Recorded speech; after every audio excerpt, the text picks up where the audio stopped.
Greetings. We continue today in the sealing of the 144,000. We're looking today at verses 5 through 8 of Revelation 7. The persons sealed. Of the tribe of Judah, 12,000 having been sealed and remaining so. Out of the tribe of Reuben, 12,000 having been sealed and remaining so. Out of the tribe of Gad, 12,000 having been sealed and remaining so. Out of the tribe of Asher, 12,000 having been sealed and remaining so. Out of the tribe of Naphtali, 12,000 having been sealed and remaining so. Out of the tribe of Manasseh, 12,000 having been sealed and remaining so. Out of the tribe of Simeon, 12,000 having been sealed and remaining so. Out of the tribe of Levi, 12,000 having been sealed and remaining so. Out of the tribe of Issachar, 12,000 having been sealed and remaining so. Out of the tribe of Zebulun, 12,000 having been sealed and remaining so. Out of the tribe of Joseph, 12,000 having been sealed and remaining so. Out of the tribe of Benjamin, 12,000 having been sealed and remaining so. You know, sometimes we forget things which we have known. Therefore, I would remind us that the Old Testament prophets, the New Testament apostles, John the Baptist, even Jesus Christ himself, were all members of the Jewish nation. The modern term Jew is a corruption of the name Judah, which was the name of the southern kingdom composed of the two tribes of Judah and Benjamin after the kingdom was divided. And the term Jew has become a substantive for the whole nation of Israel. Now, contrary to the teaching of many modern-day perversions of the gospel of Christ, those who are sealed will be literal, living, regathered Jews who will stand true to the ancient covenant which God made with them, even in the face of blatant false religious idolatry. Faithful even unto a martyr's death. But what about the lost tribes, someone will ask? I submit there are no lost tribes in God's record keeping. He knows the identity and location of every Jew in the world, Gentiles also.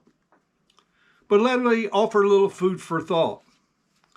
Nothing in our text says that people on the earth know unto which tribe they belong and unto which tribe they are sealed. But God does. Also, the Word of God plainly states that He is sealed from these 12 tribes: Judah, Reuben, Gad, Asher, Naphtali, Manasseh, Simeon, Levi, Issachar, Zebulun, Joseph, and Benjamin. Well, what about Dan? What about Ephraim?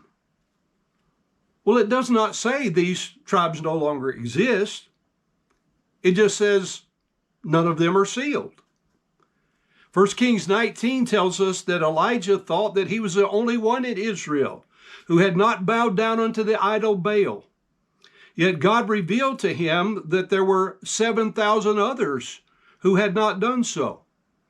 Likewise, in this prophesied day of false religion and idolatry, God will have publicly identified those who have been faithful to Him. We'll close with the words of Ezekiel chapter 9, verses 4 through 6. And the Lord said unto him, Go through the midst of the city, through the midst of Jerusalem, and set a mark, that is an ink mark, see verses 2 and 3, upon the foreheads of the men that sigh, and that cry for all the abominations that be done in the midst thereof. And to others he said in mine hearing, Go ye after him through the city, and smite. Let not your eye spare, neither have ye pity.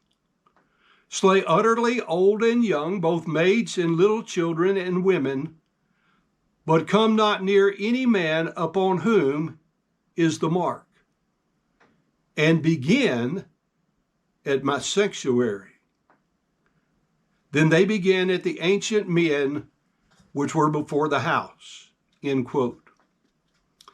I ask, how readily does this applied blood of the Lamb, the ancient Passover in Egypt, come to our minds when we read this?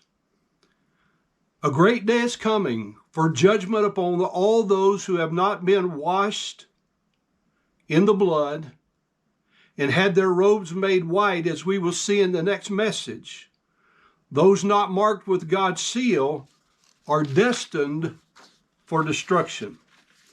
So I ask, if God's messengers were passing through here right now, would you be marked by the one carrying the inkhorn?